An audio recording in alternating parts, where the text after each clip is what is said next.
To date, with this SGB injection, we have sponsored 441 veterans, and we have 19 waiting for their appointments. In the 3 years we have been doing this, with fundraisers like this and grants, which we get very few, we have spent $685,000 helping our veterans. Yeah! I'm going to invite my friend Aimee up. She is a Marine veteran, and she runs Glen Hope Care Farms, which has numerous activities and things which she will tell you about that support the families as well. I'm just so grateful to be here tonight amongst veterans and the community and those who I regard as my Glen Hope Care Farm family. So thank you, it's a privilege and an honor. I also want to thank Christine.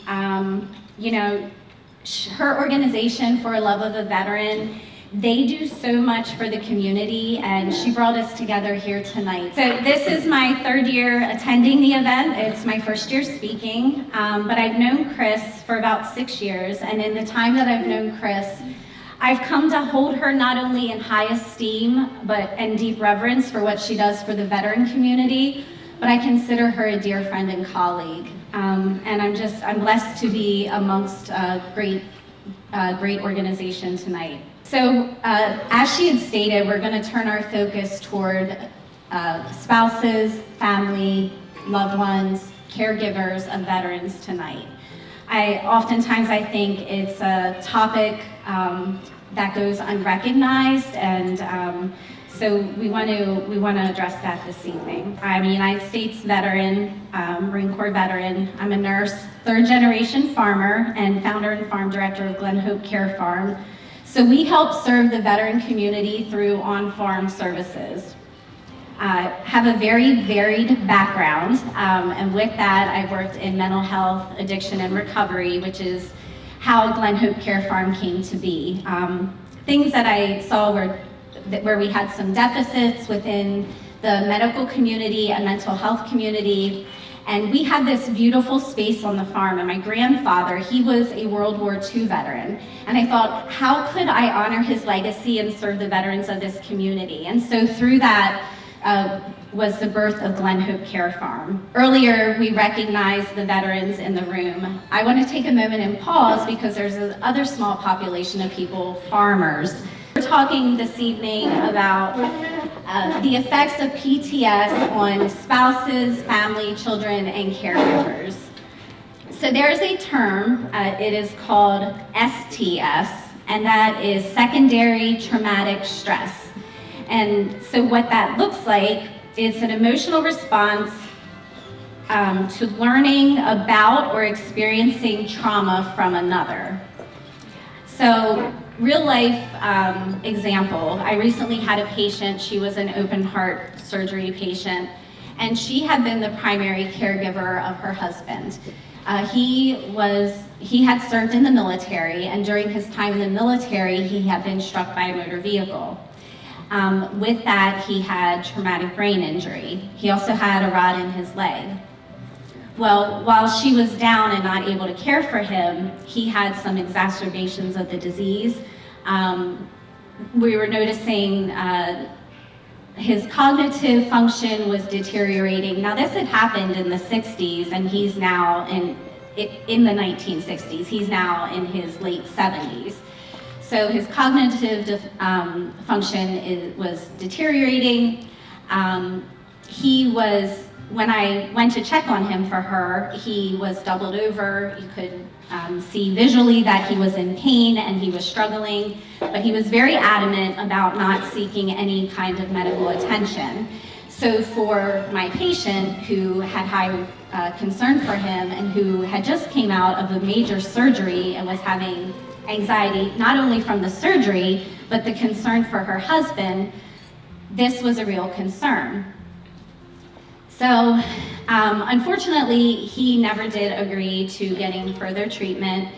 We tried, but she was well enough at this point to leave her son's home and go back to her house. But because his condition. He was starting to have violent outbursts, and the environment became unsafe for her, and so we had to remove her from the home. There, we have community partners. Two of those community partners, and I'm just mentioning these two now, is the Bruce Bartz Brigade, his foundation, and then Tracy Young, who does On Common Grounds. So one does Rhythms to Recovery.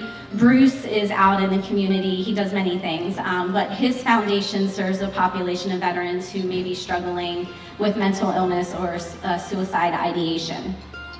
So these two gentlemen, because oftentimes my fellow partners in the community, they can speak the language of veteran better than I can. So I brought them into it, but again, without resolve. And so my patient, she is still displaced, and he is still at home without medical treatment. So you can see the ramifications or the impact that PTS can have on a loved one. There we have it's a multi-layer, multi-dimensional situation where the patient, the loved one, is displaced. She is battling anxiety. Last I spoke to her, she's just very, very angry. And so these are those secondary traumatic responses to stress. Another example I would give, and this illustrates more of like a generational gap. But both of my grandfathers are World War II veterans. My maternal grandfather, his symptoms were more of, he was very angry and he drank and smoked heavily. My paternal grandfather, for whom Glen Hope Care Farm is named, he was a busy man. He busied himself all the time and he was very anxious. So two gentlemen had very similar combat experience, but had very different human responses. And so we see this. If I could illustrate further, so have you ever taken a rock and skipped it on a pond or a lake? So you see the point of impact of the rock, right? And then you see this ripple effect and how it affects going outward. And it dawned on me a couple years ago that PTS has that same effect on the family unit, right? Because it not only affects the veteran, but those in that current situation, but it can also be generational too. Because going back to my father's, I look at both of my parents and their responses to being in that situation, and then how that has impacted me. So if you take a moment and you reflect and just pause and give it some attention, you can probably, for yourselves, relate in some capacity. So we not only see this secondary traumatization, but we see other things. A term which I don't care for, but what it's named is caregiver burden. And this is kind of about like what I was talking about with the patient that I illustrated where she had open heart surgery. Caregiver burden is when there are these emotional and practical challenges of taking on more roles in the household and feeling the weight of those extra responsibilities. So whether that's caring for children, whether that's caring for the finances or meeting the medical needs, there's these extra duties that start to weigh heavily. We also look at the strain on relationships. So you have the veteran with PTS, and then you have, say, in this instance, a spouse or a child where they're experiencing that secondary trauma. Well, that can lead to lower quality in your relationships.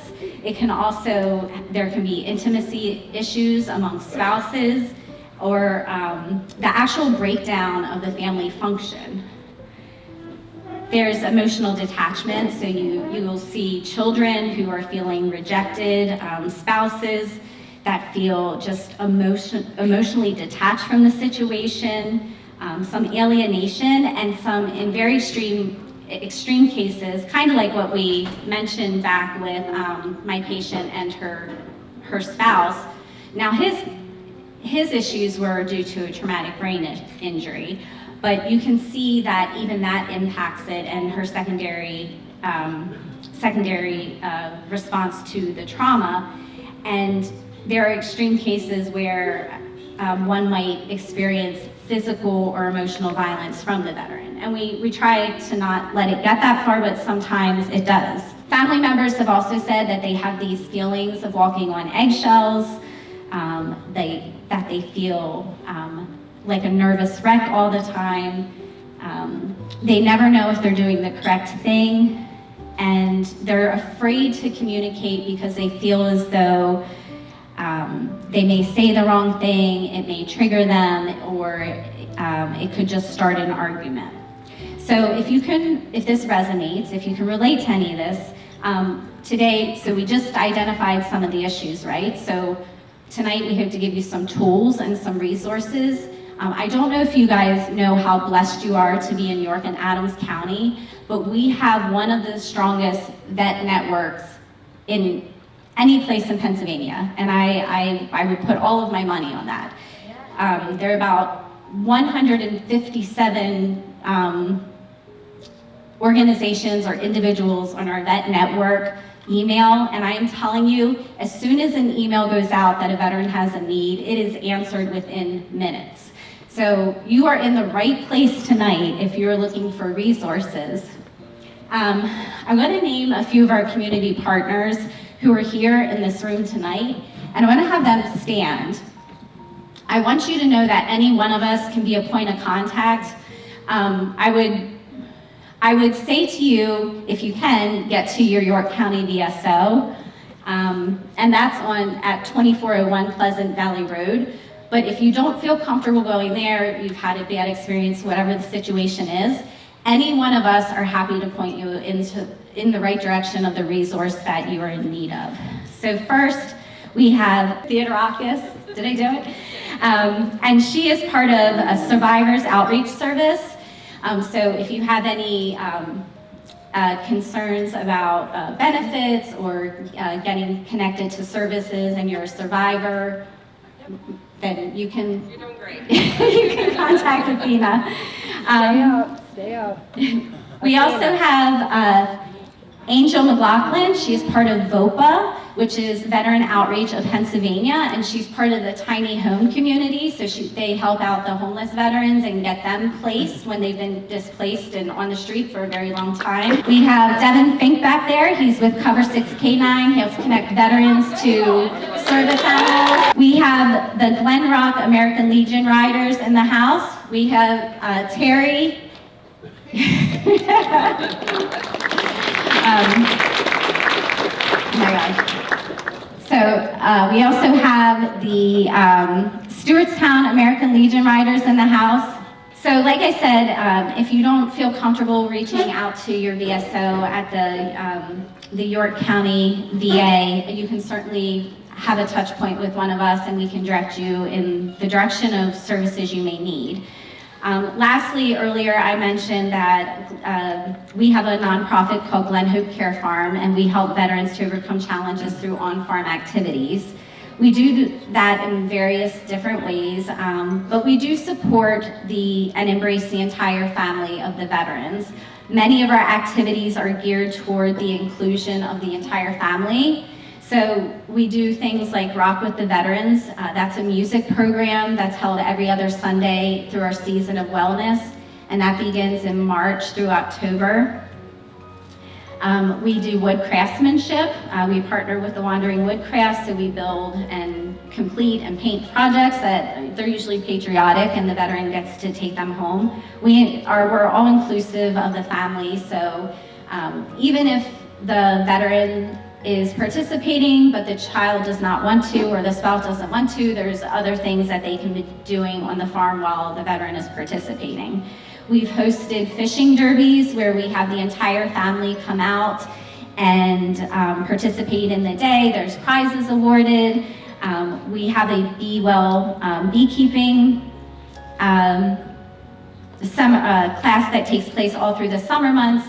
We have a combat veteran, James, who that is how he found his therapy and healing was through beekeeping. So he is gracious enough. We'll be starting the Bee Wellness series next summer, and he's going to head that up. There's going to be hives on the farm, and so you'll learn about harvesting, how to tend to the bees, and various other things. Butchering. Devin. Devin, he just butchered out what? Were you there for the hogs? Yeah, for both. The hogs and the steer? Yeah. Okay, yeah, so he did that. Oh, and then he just got a deer. He went hunting and just got a buck. And then he donated it to a veteran who has stage 4 cancer, and his family is at risk of being food insecure. We have camping, hunting, fishing, you know, you name it. If you want to do it on the farm, we can do it. We had the first female Vietnam veteran who laid guide wire, and she had some severe trauma, and she wanted to do poetry reading. So I have a call to action and a takeaway message for tonight, which is, do not leave your PTS or your STS unmanaged. It can disrupt the well-being of any person and their relationship. So it's important to be self-aware, take note of shifts in your behavior, pace yourself, and listen to your loved ones. There's so many things that we do not have control over, but how we take care of our bodies and our brains is priority.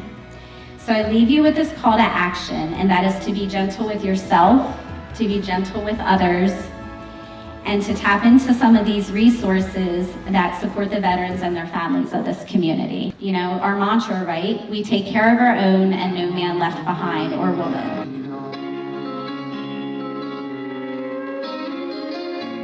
Thank you to all of you for saving a whole lot of veterans' lives.